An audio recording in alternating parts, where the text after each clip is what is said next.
नहमदुहु व नुसल्ली अला रसूलिहिल करीम। अम्मा बअदु फ़अऊज़ु बिल्लाहि मिनश शैतानिर रजीम। बिस्मिल्लाहिर रहमानिर रहीम। वल फितनतु अशद्दु मिनल क़त्ल। वक़ाल नबिय्यु सल्लल्लाहु अलैहि वसल्लम इन्न मिनल बयानि लसिहरा। सुब्हान रब्बिका रब्बिल इज़्ज़ति अम्मा यसिफून व सलामुन अलल मुरसलीन वल्हम्दुलिल्लाहि रब्बिल आलमीन। अरबाब इल्म व दानिश, असहाब ज़ी शऊर, अहबाब फ़िक्र व नज़र, अहले खिर्द व अक़ल, मुअज़्ज़ज़ उलमाए किराम, मुनसिफ़ीन इज़ाम, शुरकाए तक़रीरी मुक़ाबला,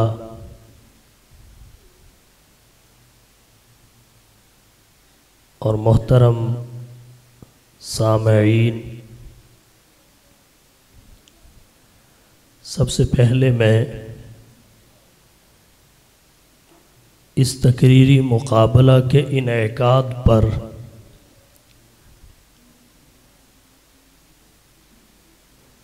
अक़ीदा ख़त्म नबुव्वत के तहफ़्फ़ुज़ की अलमबरदार जमात आलमी मजलिस तहफ़्फ़ुज़ ख़त्म नबुव्वत को ख़िराज तहसीन पेश करता हूँ। ख़ास तौर पर बिरादर अज़ीज़ हज़रत मौलाना मोहम्मद आरिफ साहिब शामी मद्दज़िल्लुहुल आली को, जिन्होंने इस प्रोग्राम के इनेकाद के ज़रिए जहाँ तलबाए किराम के लिए अक़ीदा ख़त्म नबुव्वत से वाक़फ़ियत, इसकी अहमियत के इदराक और इसके मुख्तलिफ़ गोशों से आशनाई का मौका फ़राहम किया, वहीं पर फ़न तकरीर व तहरीर में तरक्की का इंतज़ाम भी किया। तजर्बा ये है, एक तकरीरी मुक़ाबला की तैयारी फ़न में इस कदर तरक्की का बाइस बनती है कि साल भर भी आदमी उस तरक्की तक नहीं पहुंच सकता। अल्लाह ताला इन्हें जज़ाए खैर अता फरमाए। अज़ीज़ तलबाए किराम, इस प्रोग्राम में मौका की मुनासबत से तीन बातें अर्ज़ करना चाहूँगा।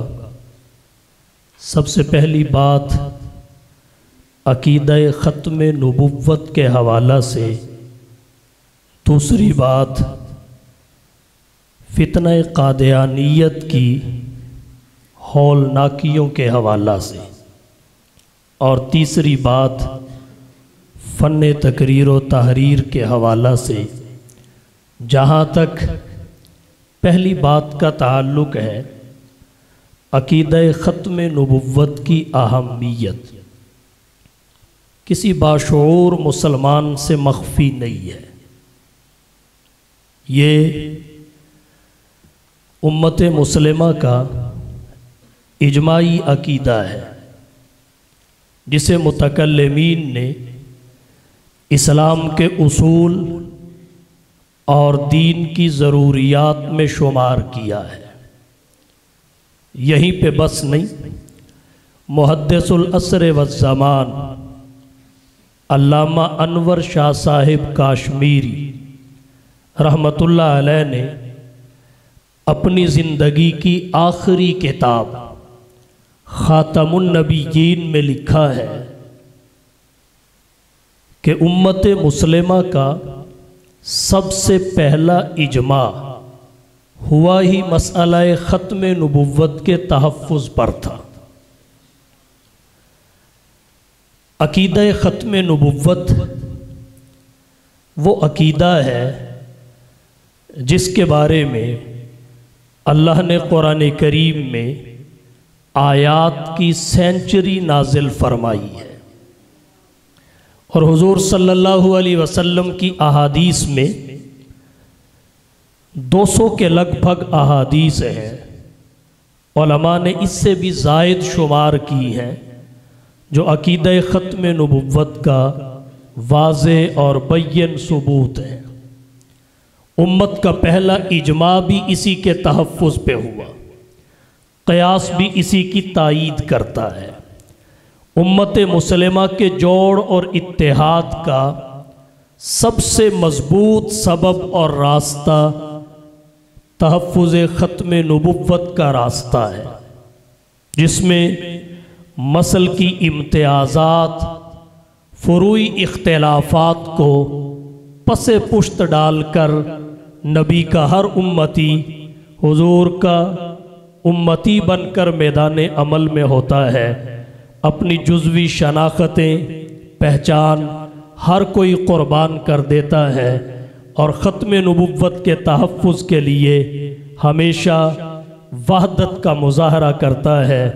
कभी भी उम्मत मुस्लिमा में ख़त्म नबुव्वत के उन्वान पर दो ग्रुप नहीं बने।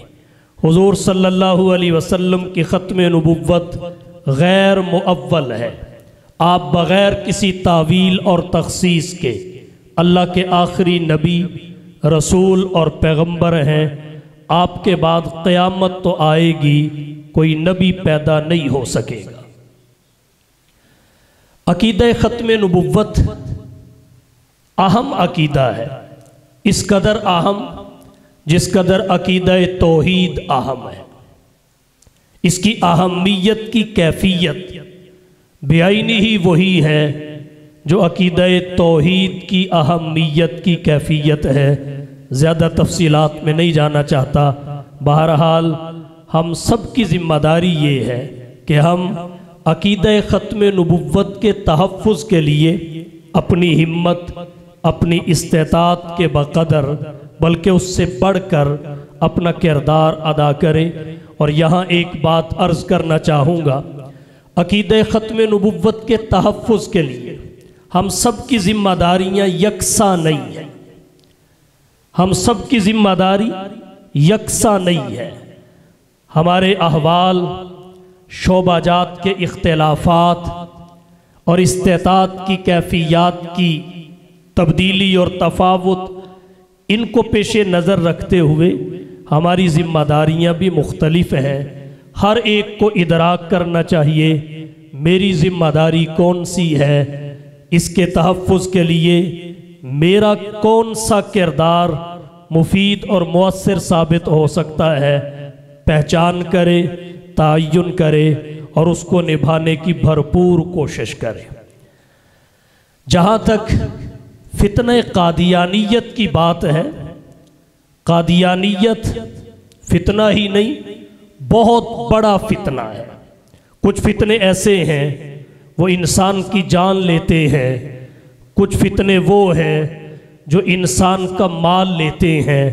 ये फितना वो है जो इंसान का ईमान लेता है, इंसान के ईमान पे हमला आवर होता है। और हमारे अकाबिर का तर्ज ज़िंदगी बताता है, उनका किरदार बताता है। उन्होंने इस फितना को यहूदियत और ईसाइयत से ज़्यादा ख़तरनाक समझा है। और हमारे अकाबरीन ने इस फितना के ताक़ुब में न मुदाहनत से काम लिया, न कंप्रोमाइज़ किया, और ना ही किसी सुस्ती और गफलत का शिकार हुए। इस कदर बेदार रहे।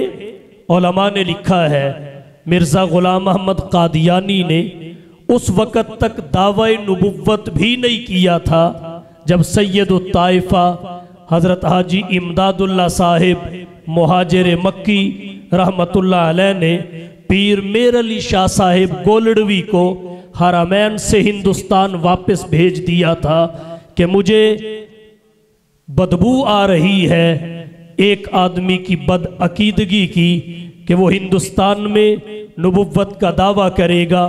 यहाँ अगरचे बरक़ात बहुत ज़्यादा हैं। हरम मक्की में हजर अस्वद है, मिज़ाब रहमत है, हतीम है, मकाम इब्राहीम है, सफ़ा और मरवा है, जमजम की लज्जतें हैं, यहाँ काबतुल्लाह का तवाफ़ है, बहुत सारी बहारें और बरकतें हैं। और हरम मदनी में नबी का कुर्ब है, दुरूद मुक़द्दस की रौनकें हैं, वहाँ जन्नतुल बकी है, सहाबा और सहाबियात की कुबूर हैं, सब कुछ बजा है, मुसल्लम है, बदीही है। लेकिन याद रखिए हुजूर की ख़त्म नबुव्वत ही इन सब रौनकों का सबब है। आपकी ख़त्म नबुव्वत ही इन तमाम बहारों की वजह है। आपकी ख़त्म नबुव्वत ही इस कायनात की बका का ज़रिया है। तो मैं चाहता हूँ आप हिंदुस्तान वापस चले जाएं। जैसे ही ये फितना सर उठाए आप इसकी सरकूबी के लिए मैदान अमल में नजर आए।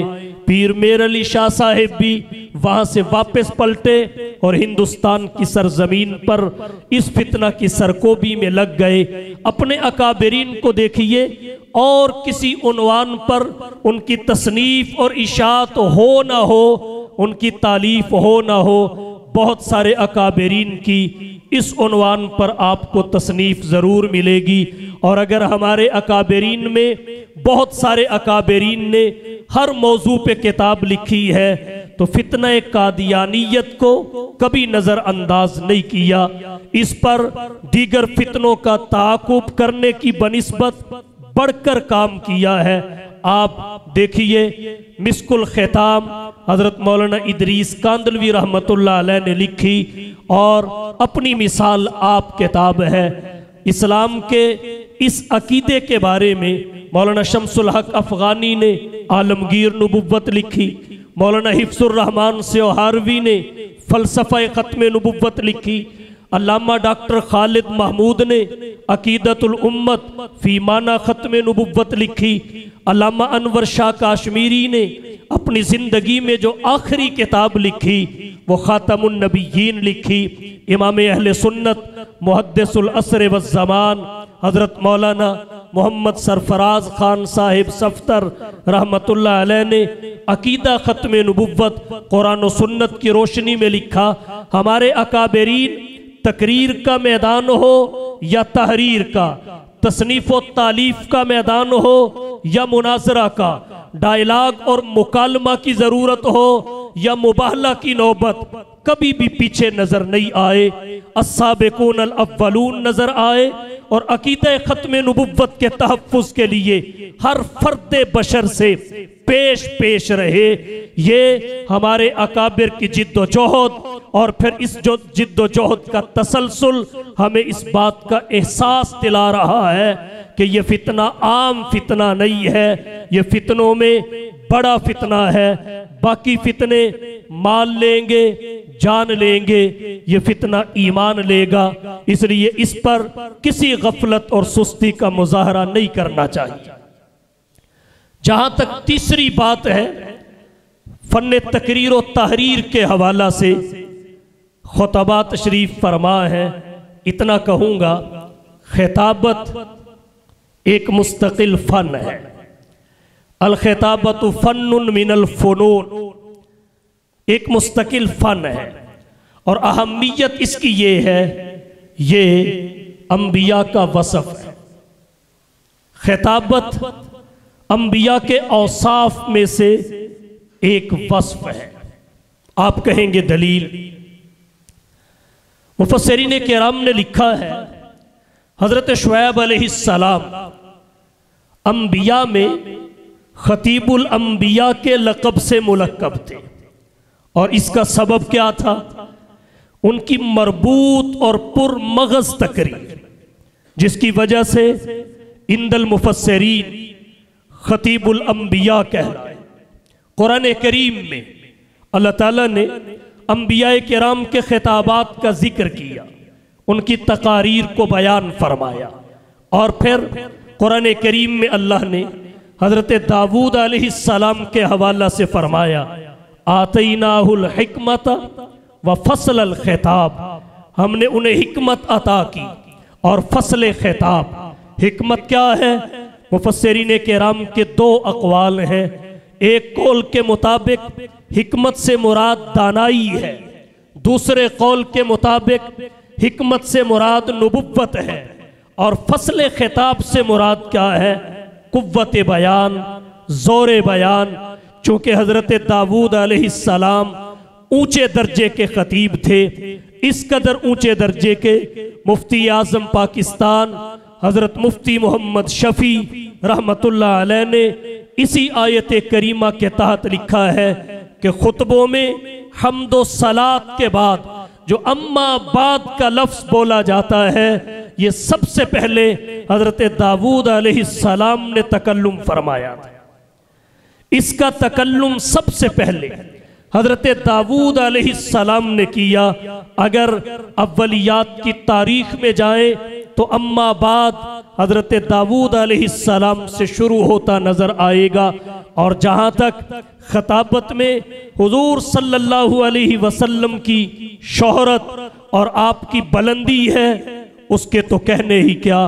आप सल्लल्लाहु अलैहि वसल्लम ने जो तकारीर फरमाई, उनकी फसाहत और बलागत, उसको तो बयान ही नहीं किया जा सकता।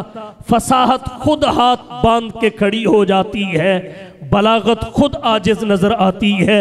जनाब नबी करीम सल्लल्लाहु अलैहि वसल्लम ने फरमाया, इन्ना मिनल बयानी लसेहरा, बेशक बाज बयान जादू होते हैं। क्या मतलब? वो जादू की तरह सरीयुत तासीर होते हैं। जैसे जादू की तासीर में बहुत तेजी होती है, बेआईनी ही बाज बयानात तासीर के एतबार से इतनी जल्दी असर करते हैं, रहसन रहबर बन गए एक बयान से। जाहिल इल्म के रास्ते पे चल पड़े एक बयान से। सनम परस्त समद परस्त बन गए, बातिल परस्त हक परस्त बन गए। ये कुव्वते तासीर अल्लाह ताला ने बयानात में रखी है। जनाब मोहम्मद मुस्तफ़ा अहमद मुज्तबा हबीबे किबरिया फ़ख्रुल अंबिया सय्यदुल वरा शम्सुज़्ज़ुहा बदरुद्दुजा रहबरो रहनुमा ला युमकिनुस्सना मकीन गुंबद खजरा बलगल ओला कशफत दुजा। सल्लल्लाहु अलैहि वसल्लम ने फरमाया, इन्ना मिनल बयानी लसेहरा।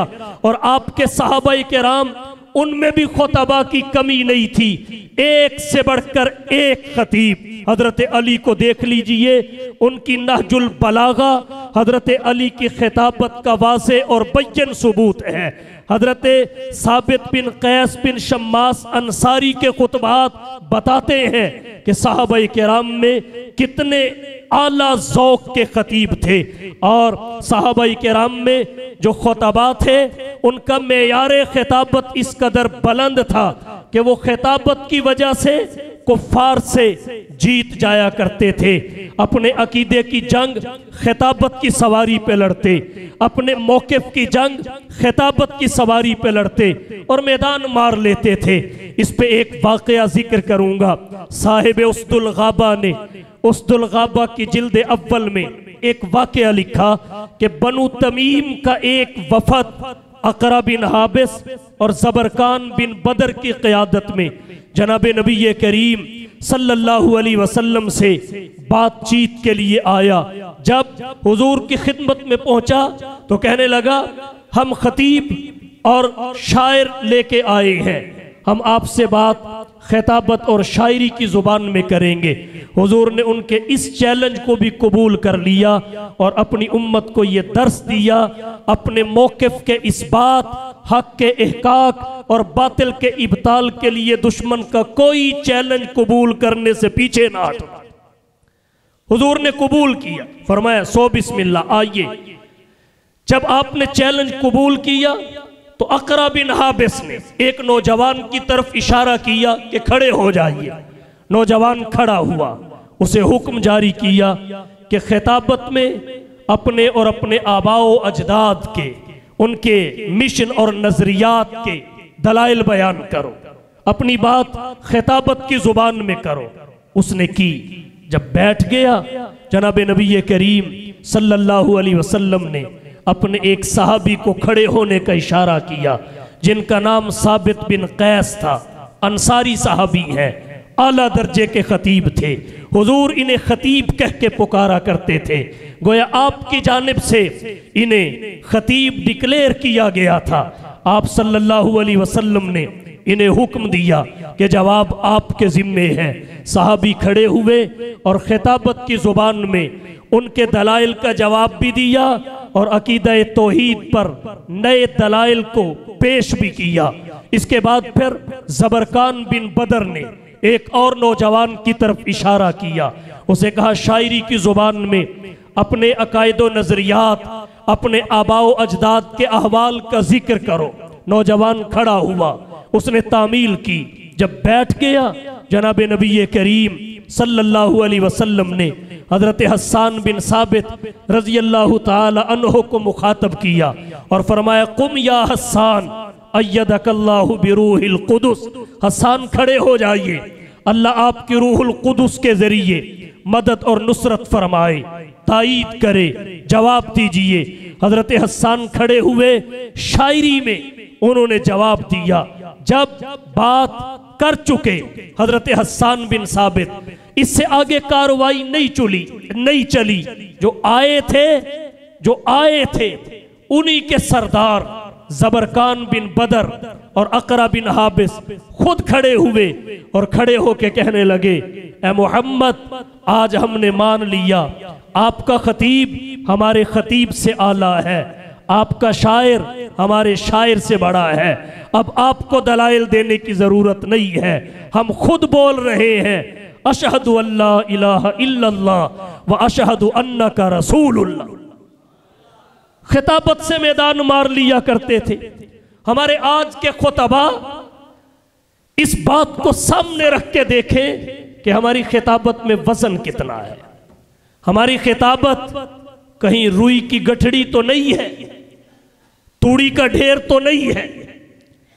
उसमें अकायद व नजरियात की कितनी बात है, तामीरी और फिक्री गुफ्तगू कितनी है, या फकत लफ्जों से खेला जा रहा है।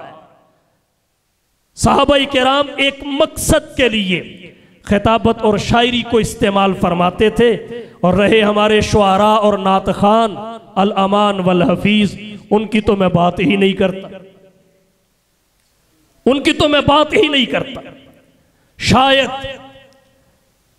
हमारे अकायद व नजरियात को, हमारी रिवायात को, हमारी मसल की रिवायात को, हमारी एतकादी और फिक्री रिवायात को उतना नुकसान अहले बिदत ने ना पहुंचाया हो जितना नुकसान हमारे इन नात खानों ने पहुंचाया। धुन आनी चाहिए, सुर और ताल, बस पीछे उसकी थ्योरी जो भी हो और वो किस तरफ भी जाए, बस हुण सज्जी चुक लो, हुण खब्बी चुक लो, हुण दोवें चुक लो, अब दायां उठाएं, अब बायां उठाएं, अल्लाह खैर करे यहीं तक रहें, इससे आगे ना जाएं। बहरहाल ये भी एक अलमिये की बात है। तो अर्ज मैंने ये किया, खिताबत ये अंबिया का वस्फ है, फिर ये सहाबा में मुंतकिल हुआ, उनसे हमारे अकाबिर तक पहुंचा, हमारे असलाफ तक पहुंचा। हमारे अकाबिर और असलाफ में बड़े नामवर खुतबा गुजरे।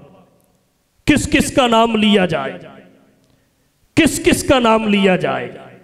इमाम इनकलाब मौलाना अबुल कलाम आज़ाद, हज़रत मौलाना काजी एहसान अहमद शुजाबादी, अमीर शरीयत सैयद अताउल्ला शाह साहब बुखारी, ऐसे खतीब तेरी जुबां के फूल थे दुराहाए आबदार।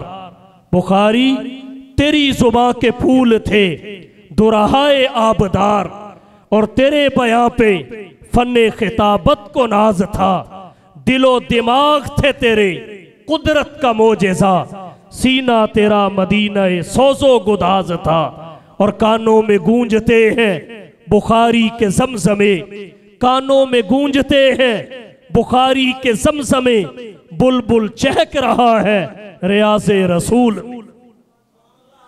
फिर मौलाना मोहम्मद ज़ियाउल कासमी, मौलाना हक नवाज, और न जाने किस किस का नाम लिया जाए। इस वादी गुल का हर जर्रा, इस वादी गुल का हर जर्रा खुर्शीद जहां कहलाया है। जो रिंद यहां से उठा है वो पीरे मुगा कहलाया है। इस बज़्म जुनू के दीवाने हर राह से पहुंचे यज़दा तक, है आम हमारे अफसाने दीवारे चमन से जिंदा था। ये अंबिया का वर्षा है, अंबिया का वस्फ है, अंबिया की सिफत है, अंबिया की सिफत है। फिरौन ने हजरत मूसा अलैहिस्सलाम के बारे में अपनी कौम को जब एतमाद में लेना चाहा कि कहीं ईमान न ले आए, तो एक बात पता क्या कही थी? वला यकादु युबीन। ये तो बात खुल के नहीं कर सकता, बात खुल के नहीं कर सकता। जब हजरत मूसा अलैहिस्सलाम के पास ये खबर पहुंची तो हजरत मूसा ने हाथ उठा दिए थे, अल्लाह से दुआ की थी, और उनमें एक जुमला ये था, वहलुल उक़दतम मिन लिसानी। अपनी जगह दुआ, और फिर इंतजाम और भी किया। अल्लाह से अर्ज की, इजाली वज़ीरम मिन अहली हारून अखी उशदुद बिही अजरी। और इसका सबब और वजह क्या बताई? कुरान कहता है हजरत मूसा अलैहिस्सलाम ने अर्ज किया, मौला हुवा अफसहु मिन्नी लिसानन, वो जुबान के एतबार से मुझसे ज्यादा फसी। हुवा अफसहु मिन्नी लिसानन। फिर अल्लाह ने हजरत हारून अलैहिस्सलाम को मनसुबे नुबुव्वत पे फाइज फरमाया। गोया रसूल ने जरूरत महसूस की खतीब की, फिर अल्लाह ने नबी खतीब अता फरमाया, नबी खतीब अता फरमाया। नुबुव्वत का वस्फ है, नुबुव्वत का। और फिर इंसानी इम्तियाजात में से है, अल्लाह ने फरमाया अर्रहमान अल्लमल कुरान खलकल इंसान अल्लमहुल बयान। और मंतिक की किताबों में जो इंसान की तारीफ की जाती है, हैवानों में जब इंसान को दीगर अनवा से मुमताज किया जाता है, अलग किया जाता है, तो फसल नातिक आती है। तो मनातिक इंसान की जो तारीफ करते हैं वो हैवान नातिक से करते हैं, बोलने वाला हैवान, बोलने वाला जानदार। ये खिताबत इंसानी कमालात में से है, इंसानी इम्तियाजात में से है। और फिर इससे हमारी दीनी जरूरतें पूरी होती हैं। एक आलिम जो खतीब ना हो, वो शायद उस तरह दीन की बात ना समझा सके जिस तरह खतीब आलिम समझाता, जिस तरह खतीब आलिम समझाता है। शायद वो आसानी से, सहूलत के साथ उस तरह मसला न बता सके जिस तरह एक तकल्लुम, गुफ्तगू का माहिर खतीब बताता और समझाता है। ये हमारी दीनी ज़रूरत भी है। इसलिए हमें चाहिए कि जहां हम दीगर चीज़ों में मेहनत कर रहे हैं, वहां हम तकरीर व तहरीर के फ़न में भी किसी से पीछे ना रहे। हमारी अदम दिलचस्पी का नतीजा ये निकला कि जो गुफ्तगू के मकामात थे उन पे जो हला जाके बैठ गए। बैठना हमें चाहिए था, नजर आपको आमिर लियाकत आएगा। बैठना हमें चाहिए था, आपको बिलाल कुतुब बराजमान नजर आएगा। और अब तो हरीम शाह साहिबा आ गई। दिलचस्पी लीजिए। और मैं एक बात अर्ज किया करता हूं, यह तालिब इल्मी का जमाना ऐसा ज़माना होता है आप जो फसल काटना चाहें, तकरीर की हो, तहरीर की हो, तदरीस की हो, मुनाजरा की हो, पब्लिक डीलिंग की हो, कोई भी फसल जो आप काटना चाहे उसका बीज इस वक्त डाल दे, अल्लाह आपको फसल अता फरमा दे। और अगर आपने ये वक्त गुजार दिया तो देहातों में कहते हैं हुण वत्तर नंग गया। आपके पास बेशक बड़ा तजर्बा है, गंदम का बीज बहुत आला है, लेकिन अब वक्त गुजर चुका है, वत्तर खुशक हो गया। अब अपना बीज अपने पास रखें। हमारे बास तौलबा के जहन में ये खुशफहमी होती है, और यार जो बड़े होंगे खतीब बन जाएंगे, जब बड़े होंगे कॉलम लिखना शुरू कर देंगे, जब बड़े होंगे खुद ही पढ़ाना आ जाएगा, अब तकरार करवाने की कोई ज़रूरत नहीं। ये वो वक्त है, वत्तर का वक्त है। बीज इस वक्त में डाल दे, जितनी फसलों का मर्जी डाल दे, तकरीर की फसल, तहरीर की फसल, तदरीस की फसल, एहतमाम की फसल, बीज अब डाल दे, फरागत के बाद आपको फसल मिल जाएगी और बड़ी जल्दी आप महारतें तामा ना सही, जितनी ज़रूरत है उतनी महारत हासिल कर लेंगे और आप मैदान अमल में होंगे। तो इस वक्त की कदर पहचानने की ज़रूरत है, ये सुस्ती का ज़माना नहीं है। तो जहां बाकी शोबों में आप मेहनत कर रहे हैं, फन्ने तकरीर और तहरीर के शोबे से भी आंखें बंद ना करें, इसमें भी मेहनत करें। और कामयाब मुकर्रर बनने के लिए, कामयाब मुकर्रर बनने के लिए जिन चीज़ों की ज़रूरत है उनमें सबसे पहले अल्फाज का ज़ख़ीरा और मालूमात की वुसअत है।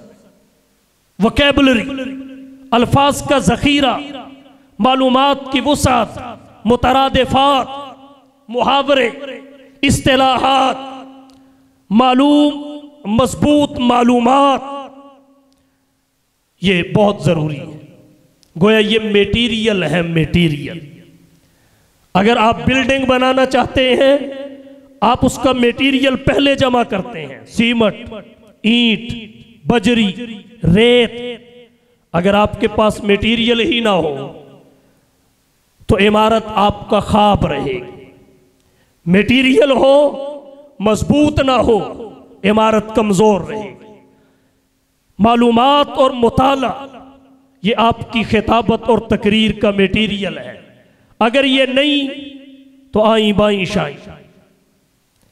अगर टैंकी में पानी हो फिर आप टूटी खोल लें तो आपको सैराब करेगी, और अगर टैंकी में पानी ही ना हो फिर टूटी खोल लें तो शां शां की आवाज आएगी, फायदे की कोई चीज नहीं आएगी। तो ज़ख़ीरा अल्फाज, वुसाते मुताला, वुसाते मालूमात, ये फन्ने तकरीर और तहरीर की पहली इकाई है। इरादा तकरीर, इंतखाबे मौजू के बाद ये पहला मरहला है। मालूमात को जमा किया जाए और फिर मजबूत से मजबूत मालूमात। मालूमात में कमजोरी हो तो आप दौरान तकरीर कॉन्फिडेंस और एतमाद से महरूम रहेंगे। अगर आप चाहते हैं आपके पांव ना कांपें, आपकी टांगे ना कांपें, आप जोहला में ही नहीं उलमा में भी पॉपुलर हो सके और आप इत्मीनान के साथ गुफ्तगू कर सकें, पेशानी से पसीने के कतरे साफ ना करने पड़े, आपका सांस ना फूले, अल्फाज ना थिड़के, अल्फाज ऊपर नीचे ना हो, तो इसका बेहतरीन हल ये है मुस्तनद मालूमात जमा करें। मुस्तनद मालूमात जमा करें, ये पहला मरहला है इरादा तकरीर और इंतखाब मौजू के बाद। दूसरा मरहला है तरतीब व तकनीक। जो आपने जमा किया है उसको मुरत्तब करें, छांटी करें। इनमें दावा कौन सी बात बन सकती है, उसके दलाइल में कौन कौन सी बात आ सकती है, सब कुछ जमा है। एक कागज पे आपने लिख लिया है दावा बनने की सलाहियत किसमें है, दलाइल बनने की सलाहियत किस किस में है। दावे को मुकद्दम, दलाइल को मुअख्खर किया जाए, फिर दलाइल में तरतीब लगाई जाए, नंबर 1 पे किस दलील को रखा जाए, नंबर 2 पे किस दलील को रखा जाए, नंबर 3 पे किस दलील को रखा जाए। तरतीब व तकनीक ये बहुत जरूरी है। मुमस्सल लहू कौन सी बात बन सकती है, मिसाल कौन सी बन सकती है। मुमस्सल लहू को पहले रखा जाए, मिसाल बाद में लाई जाए। इजमाल कौन सी बात में है, तफसील किस में है। इजमाली पहले जिक्र करके फिर उसकी तफसीलात को जिक्र किया जाए, मिसाल से बात समझाई जाए। वरना मिसाल वाकया फी जाती ही उसका कोई मकसद नहीं होता, या वो किसी दावे की दलील बनता है, या किसी इजमाल की तफसील बनता है, या मुमस्सल लहू की मिसाल बनता है। और अगर इनमें से कोई आपके पेशे नज़र मकसद नहीं है तो फिर वैसे वाकया को जिक्र करने का फ़ायदा भी नहीं है। आखिरी तरीका फिर ये होता है, अगर जिक्र कर ही दिया है अब उससे नताइज हासिल किए जाए, जिसे इल्मी इस्तिलाह में इस्तिंबात और इस्तिखराज कहते हैं। तरतीब दी जाए, और तरतीब बहुत ज़रूरी है। इससे तकरीर खूबसूरत भी हो जाती है और मुतकल्लिम को, मुकर्रिर को समझाने में सहूलत रहती है, मुखातब और सामे को समझने में सहूलत रहती है। इसकी ज़रूरत आप यूँ समझ लेंगे, जब आपकी शादी होगी, अल्लाह करे जल्दी हो, जब आपकी शादी होगी आपको जहेज़ मिलेगा, उसमें सारी चीज़ें हों, उसमें बेड भी है, सोफ़ा सेट भी है, पेटियां भी हैं, सेफ अलमारी भी है, सारी चीज़ें हों। अब चीज़ें सारी हैं, लेकिन फिर भी घर में ये बहस चलती है, बेड कहाँ रखना चाहिए, सोफ़ा सेट कहाँ रखना चाहिए, कुर्सियाँ किस तरतीब से रखनी चाहिए। और ये बहस क्यों चलती है, इसके लिए मशवरा क्यों होता है, ताकि घर खूबसूरत लगे। अगर घर में सब कुछ हो, गैर मुरत्तब हो, बेतरतीबी से रखा हो, ना उस सामान का हुसन रहता है, ना घर का हुसन जाहिर होता है, कामिल तरीके से जाहिर नहीं होता। आपकी तकरीर में मवाद सारा है, गैर मुरत्तब है, तो ये गैर मुरत्तब होना उस मवाद के हुस्न को भी ज़ाया कर देता है, खिताब के हुस्न को भी ज़ाया कर देता है। दूसरा मरहला तरतीब और तकनीक का है। और तीसरा मरहला क्या है, तलफ़्फ़ुज़ सही हो, अदायगी दुरुस्त हो। तलफ़्फ़ुज़ सही हो, अदायगी दुरुस्त हो। बास दोस्त हामल पढ़ रहे थे, मुजद्दद पढ़ रहे थे, जबकि ये इसमें फ़ाइल के सीगे हैं, हामिल मुजद्दिद। बाज मुनकर पढ़ रहे थे, जबकि इनकार करने वाला मुनकर होता है, मुनकर नहीं होता। फिर इसके साथ साथ जो चौथे नंबर पे जरूरी चीज है वो है आवाज की तरतीब, आवाज का मुरत्तब होना। आवाज उठानी कहाँ है, गिरानी कहाँ है, एक सांस में कितने अल्फाज बोलने और दो जुमलों में वक्फा कितना रखना है, इब्तिदा में रफ्तार कितनी है, कितनी होनी चाहिए, वक्फ कैसे करना है, आवाज के उतार चढ़ाव और नशेबो फराज को समझना, यह भी एक कामयाब मुकर्रिर के लिए जरूरी है। और एक चीज वो है चेहरे के तासुरात। जैसी बात वैसा चेहरा। अगर अपनी बात के मुताबिक आप अपने चेहरे को नहीं कर सकते तो इसका मतलब ये है आपकी तकरीर आप पे भी असर नहीं कर रही। तो जब खुद आप पे असर नहीं कर रही, सुनने वालों पे कैसे करेगी। अब एक बंदा दास्ताने गम सुनाए और उसके चेहरे पे गम के असरात ना हो, अब्दुल हन्नान सिद्दीकी साहब को सुनना पड़ेगा। जैसी बात वैसे तासुरात। दास्ताने गम सुनाते वक्त जाकिरों का सा चेहरा बनाना पड़ेगा। जैसी और लतीफा सुनाते वक्त बंदे के मुंह पे 12 बजे हो तो यह भी मुनासिब नहीं। लतीफा सुनाते वक्त मूड खुशगवार होना चाहिए, चेहरे पे बशाशत का कब्जा होना चाहिए। तो चेहरे के तासुरात को अपने अल्फाज और कलाम से हम आहंग रखना, इसका भी फ़न खिताबत और फ़न तकरीर तकाजा करता है। और फिर एक बात, इशारात, ये किसी भी मुकर्रिर के पास अपनी बात समझाने का एक आसान, मुअस्सिर और मजबूत हथियार। इशारात ये भी अल्फाज के मुताबिक और मुवाफिक होने चाहिए। इसके भी बाकायदा उसूल हैं, ज़वाबित हैं और उनको जानना और सीखना पड़ता है।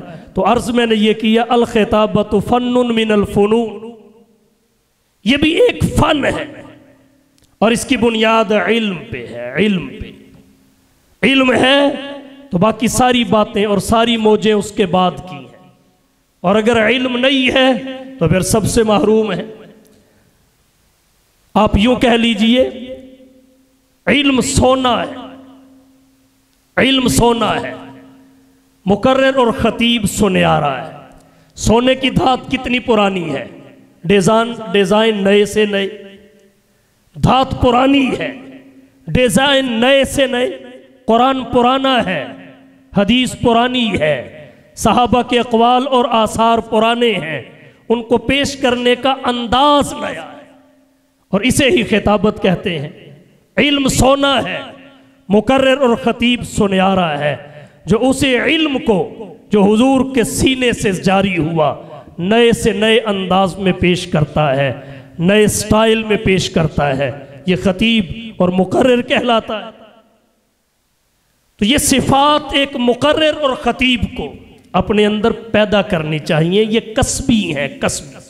कुछ चीज़ें वहबी होती हैं, मसलन हाफिजा वहबी है, ज़ुबान की सफाई वहबी है, ये तो अल्लाह की तरफ से अता होती हैं।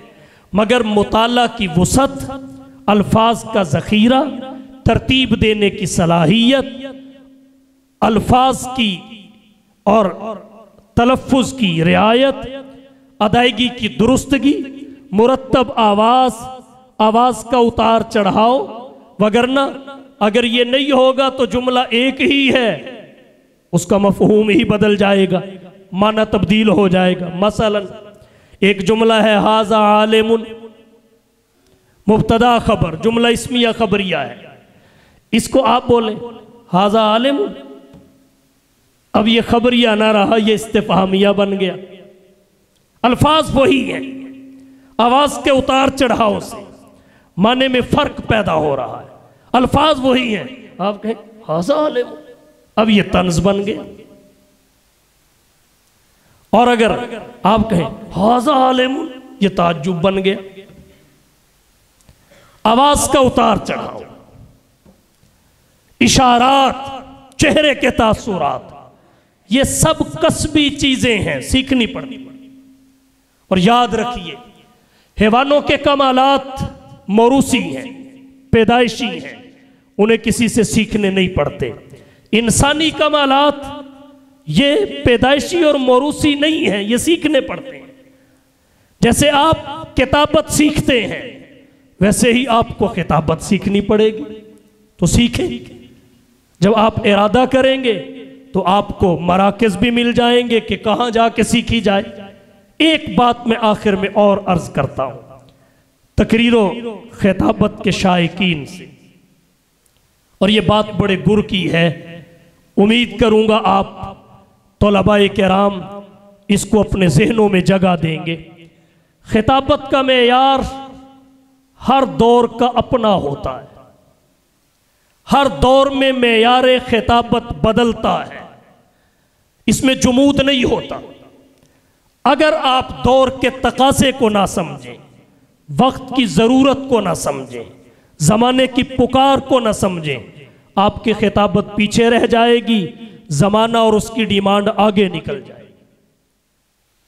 वक्त के तकाज़े को समझना और खिताबत के वक्ती मेयार को महसूस करना, परखना, ये बहुत बड़ी अक्लमंदी है। आज खिताबत का अपना मेयार है। वो तमाम मेयार जो आज से पहले थे वो अब मेयार कमाहक्कू नहीं माने जाते, अगरचे खिताबत के लगे बंदे उसूल नहीं हैं जिन्हें तब्दील न किया जा सके। नंबर 2, खतीब के अंदर इस्तेदाद हो, सलाहियत हो, लियाकत हो, तो वो अपना आप मनवा ही लेता है, खशोला बयानी हो, तरन्नुम हो या वाइजाना और नासिहाना अंदाज हो, वो अपना आप मनवा ही लेता है।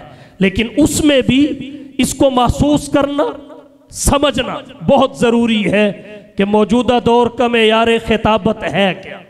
एक दौर था खिताबत का मेयार अनोखे अल्फाज का चुनाव, फसीहो बलीग कलाम, मुनफरिद और अछूते जुमले। एक वक़्त तक मेयार खिताबत ये था। यकीन नहीं आता तो आप मकामात पढ़ के देख लें, हिमासा पढ़ के देख लें। ये उस दौर का मेयार खिताबत था। फिर एक वक्त आया ये मेयार ना रहा, मेयार खिताबत ने करवट बदली और फिर खिताबत का मेयार क्या हुआ? तवील गुफ्तगू, लंबी गुफ्तगू। आप सुनिए अमीर शरीयत सैयद अताउल्लाह शाह साहब बुखारी रहमतुल्लाह अलैह के बारे में बुजुर्गों से, वो आपको कहेंगे इशा की नमाज पढ़ के खिताब शुरू फरमाते थे, फजर की अजानें हो जाती थी, खिताब चल रहा होता था। मौलाना मोहम्मद अली जालंधरी, मौलाना खैर मोहम्मद जालंधरी ये लंबी गुफ्तगू फरमाते थे। उस वक्त मेयार खिताबत ये था। अंदाज सादे थे, वो लच्छेदार नहीं थे। फिर एक वक्त आया, वक्त ने मेयार खिताबत बदला और फिर मुतरन्नम गुफ्तगू मेयार खिताबत बन गई। बड़ा नाम कमाया खतीबुल आसर मौलाना मोहम्मद ज़ियाउल कासमी ने, सैयद अब्दुल मजीद शाह साहिब नदीम ने, कारी मोहम्मद हनीफ मुल्तानी रहमतुल्लाह अलैह ने। एक वक्त मेयार खिताबत ये था। फिर 1985 से लेके 2008-10 तक का मेयार खिताबत शोला बयानी रही और फिर उसके बाद फिर खिताबत का मेयार बदला। लेकिन अब जो मेयार बदला है, हमारा नौजवान इसे मानने को तैयार नहीं है। इसकी टांग अब भी कुर्सी पे होती है। अब जो मेयार की तब्दीली है, इसे आज का मुकर्रर और खतीब एक्सेप्ट नहीं कर रहा, तस्लीम नहीं कर रहा। हालांकि अब एक बार फिर मेयार खिताबत बदल चुका है। अब हम बड़ी पुरजोश तकरीर करते हैं, बड़ी लच्छेदार तकरीर करते हैं, बड़े मीठे तरन्नुम में तकरीर करते हैं, मगर अवाम हमें छोड़कर ताहिरुल कादरी की तरफ जा रही है। सामईन इन मुकर्रिरीन का रुख नहीं करते। वो डॉक्टर इसरार साहब को सुनते थे और कुछ नहीं तो जावेद गामदी साहब की तरफ जा रहे हैं। क्यों? इसलिए कि आज के मुकर्रिर और खतीब ने खिताबत के बदलते मेयार को संजीदगी से नहीं। यही वजह है एंकर स्टेज पे आ गए, मिंबर पे खिलाड़ी बैठ गए, जज लेक्चर दे रहा है, प्रोफेसर कुरान की तफसीर कर रहा है। क्योंकि जो जिम्मेदारान थे, जिनकी विरासत थी, उन्होंने जिम्मेदारी को महसूस नहीं किया। नतीजा यह निकला और अब भी नहीं करेंगे तो इससे भी भयानक नताइज होंगे। आज का मेयार खिताबत क्या है उसे समझने की जरूरत है। आज का मेयार खिताबत यह है, मुख्तसर वक्त में, लफ्जों में, मुख्तसर वक्त में, आसान लफ्जों में, शाइस्तगी के साथ, साफ लबो लहजे के साथ, दलाइल के जरिए अपना मुद्दा लोगों के सामने रख देना। आज का मेयार खिताबत ये है, काश कि तेरे दिल में उतर जाए मेरी बात। और इन तकाज़ों को समझना ज़रूरी है। जैसे आप बाकी शोबों में मेहनत कर रहे हैं, महारत पैदा करने के लिए जिद्दोजहद कर रहे हैं, खिताबत के शोबे को भी अहमियत दीजिए। ये अंबिया की मीरास है, इंसानी कमालात में से है, दीनी ज़रूरियात में से है। सीखिए बड़ों से। जैसे नात खानी का उस्ताज यूट्यूब फेसबुक है, खिताबत का उस्ताज इसको ना रखिए, बाकायदा सीखिए। और पाकिस्तान में खिताबत के असरार और रुमूज को समझने वाले अफराद हैं, बहुत सारे हैं, तो उनकी खिदमात हासिल कीजिए। हम समझते तो नहीं लेकिन फिर भी मुज़ाकरा ज़रूर करते हैं। जब विफाक का इम्तिहान ख़त्म होगा जुमेरात को, जुमे वाले दिन दारुल उलूम फारूकिया में पूरे मुल्क से उलमाए किराम, तलबाए किराम तशरीफ़ ले आते हैं और हफ्ते वाले दिन फजर के बाद फ़न तकरीर व तहरीर कोर्स का आगाज़ होता है, जो अगले जुमे तक 7 दिनों पे मुश्तमिल होता है। इसमें अकाबिर उलमा आते हैं और मुफक्किर इस्लाम, हम सबकी पहचान हज़रत अल्लामा ज़ाहिदुर राशिदी साहिब दामत बरकातुहुमुल आलिया, वो हर साल तशरीफ़ लाते हैं। एक दिन फ़न तकरीर पर, दूसरे दिन उनका फ़न सहाफ़त और तहरीर पर सबक होता है। फ़कीर भी कुछ ना कुछ मुज़ाकरा तलबा से करता है। तो मैं गुजारिश करूँगा, अगर आपको वक्त मिले और आपके लिए सहूलत और आसानी हो, ज़रूर तशरीफ़ लाइए। इंशाअल्लाहुल अज़ीज़ आप तस्लीम करेंगे कि फ़ायदा होगा और फिर आपको महसूस भी होगा कि ये कैफ़ा मुत्तफ़क़ नहीं होती, ये बाकायदा एक फ़न है, इसके भी उसूल और ज़वाबित हैं। अल्लाह ताला आप सबको कामयाब फरमाए। जो तलबा मुकाबला में शरीक हुए उन सबको मुबारकबाद पेश करता हूँ। आपने मुकाबला में शिरकत करके उन सबको हरा दिया है जो मुकाबला में शरीक नहीं हुए। मुकाबला में शिरकत करके उन सबको हरा दिया है जो मुकाबला में शरीक नहीं हुए। सानिया आपके साथ पढ़ रहे हैं मगर शरीक नहीं हुए। मौकूफ़ुन अलैह के असबाक आपके साथ पढ़ते हैं मगर शरीक नहीं हुए। दौरा हदीस शरीफ आपके साथ कर रहे हैं मगर शरीक नहीं हुए। आपकी पहली जीत ये है कि आप मुकाबला में शरीक हुए, और फिर दूसरी जीत जो है वो भी सबकी है, क्योंकि किसी पहलवान के मुकाबले में, बड़े और माहिर पहलवान के मुकाबले में आ जाना भी आने वाले की पहलवानी की दलील होता है।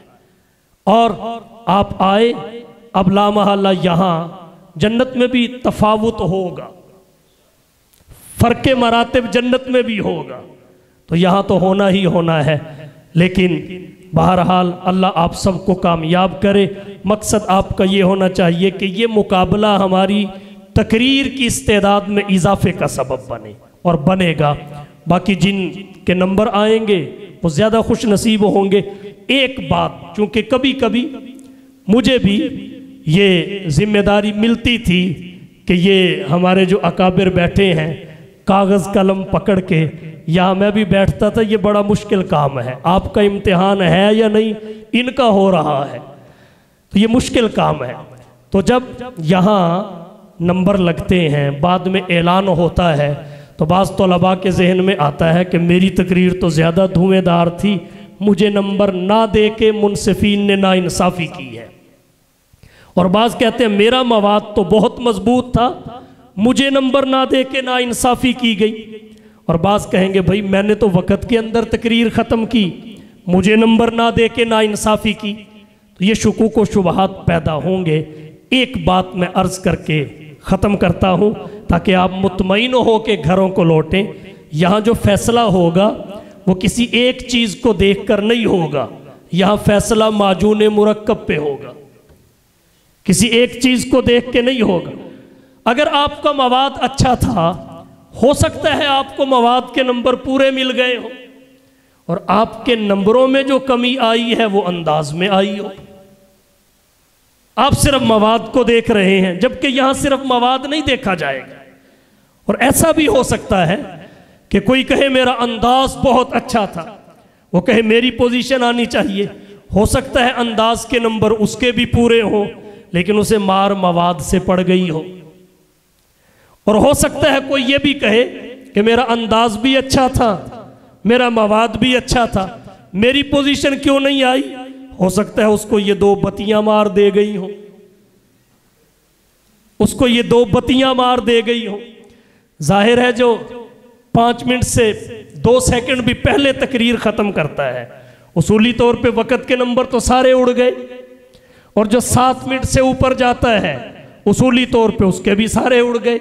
जो दरमियान में रहता है कहीं भी रह जाए उसके पूरे आते हैं। अब अगर इसके 10 नंबर भी हों तो जिसके 10 उड़ जाएं उसका मवाद और अंदाज क्या गुल खिलाएगा, वो क्या करेगा। तो इसलिए यहां फैसला माजून मुरक्कब पे होगा। आपने परेशान नहीं होना, क्योंकि मैं देख रहा हूं बाज़ दोस्तों का अंदाज ऐसा है कि अगर फ़कत अंदाज को देखा जाए तो उनकी पोजीशन बनती है, लेकिन मवाद को कौन देखेगा। और बाज़ का मवाद ऐसा है अगर उनके मवाद को देखा जाए तो उनकी पोजीशन बनती है, लेकिन उनके तलफ़ुज़ कौन ठीक करवाएगा। तो इन सारी चीज़ों को देखकर फिर पोजीशन का तयन होगा। इसलिए ये मामला पेश आता है, क्योंकि जब हम पढ़ते थे हम भी शरीक होते थे मुकाबलों में। जी